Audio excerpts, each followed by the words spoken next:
the words kept playing a loop in my mind while I walked. I was getting hung up on the word ripe. The connotations implied that I was getting ready to be harvested for food, but what entity would possibly choose me? I've never built on ancient Indian burial grounds or disrespected a primordial altar. I did once find out some guy's gamer tag password in high school and stole his characters, but I hardly think that's grounds for being tormented like this. There was absolutely nothing about my life which suggested that I should be the target for this madness. $10 was enough to get this homeless guy talking, and he gets thrown out of the park if he sleeps here too often, so he set up a camp a little outside town in an aspen grove. Now, the last time he was there, about 3 days ago, he witnessed a young girl being burned alive by an older woman. Of course, he didn't actually say it in those words. His version had a lot more colorful phrases, like, "I'd sooner eat my shit in the shit afterwards than go through that," or "she was screaming like a dozen cats getting raped by a tiger." I passed the last gas station in town, and he said the Aspens were only about a 10-minute walk from there, and I've never been so tired in my life. This had to be more than sleep deprivation. It was mortal weariness, a spiritual weariness, almost as though the bond tying me to this world was starting to unravel. I kicked a rock in my way, and I half expected my foot to pass straight through it. My best guess is that the lady is some kind of demon, and that she sacrificed this girl, and now she's going after me. But the older voice in the recording said, "Jessica, we agreed on this. It's either you or him." How could Jessica have agreed to go through with that? Was she tricked? What could she possibly stand to gain? I knew something was wrong the second I stepped into the aspen grove. The cool morning breeze died the moment I passed the first trunk. The green leaves hung frozen and unnaturally static. The only thing that seemed to be moving was a steady stream of sap which poured down the trees. Not sap. Blood. I could tell by the dark red streaks they left behind on the white bark as it oozed to the ground. I considered turning back right there, but the more unnatural it seemed, the more important it was for me to stop whatever was happening to me.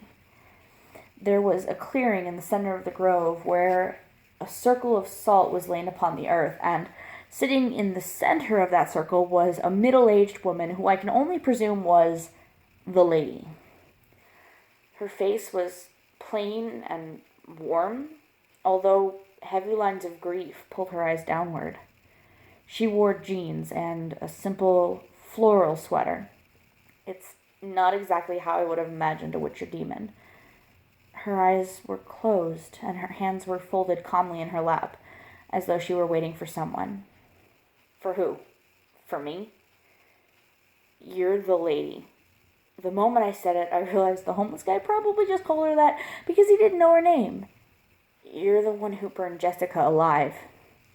She opened her eyes wide. Comforting, soulful eyes. Eyes I would have trusted under any other circumstance. "You weren't supposed to find out until the end. I'm sorry you became involved like this," she said. "Until the end? You mean when I was ripe? What were you going to do to me then?"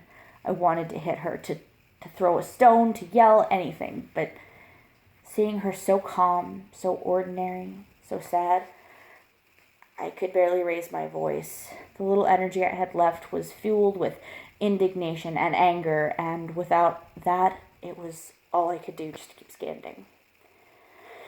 "I told you, Mother. He deserves to know what's going on." My skin prickled. Jessica was standing outside the ring of salt, or at least what was left of her. The whole body was black and rough like charcoal, and all of her clothes had been burned away, and the skin had burst in many places, to reveal flaked sinew and cooked bone underneath.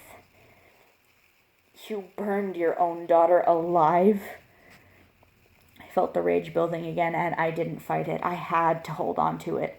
This feeling was all that reminded me I was still awake, still alive. You're right, Jessica. I've been so selfish. The woman sighed, seeing her in such dismal misery. My anger was once more replaced by a profound pity. That was when she explained everything to me. She wasn't a witch at all, only a mother who couldn't bear to watch her daughter suffer. Jessica was born with cerebral palsy, an incurable disorder which devastated her mind and body. She could barely swallow on her own, and her mother had done everything within the boundaries of medicinal science, only to find that it was not enough. And after that, she tried alternative medicines. Crystals, powders, ointments, prayers, and finally, at the end all, rituals. Her pursuit of the arcane led her subtly down a road to the occult until she discovered the process known to cure someone of all mortal ailments. In this vain hope, she burned Jessica alive in order for her to return purified. The entity I made the pact with was willing and eager up until I lit her fire in her flesh, but afterwards he began to make demands before he would bring her back.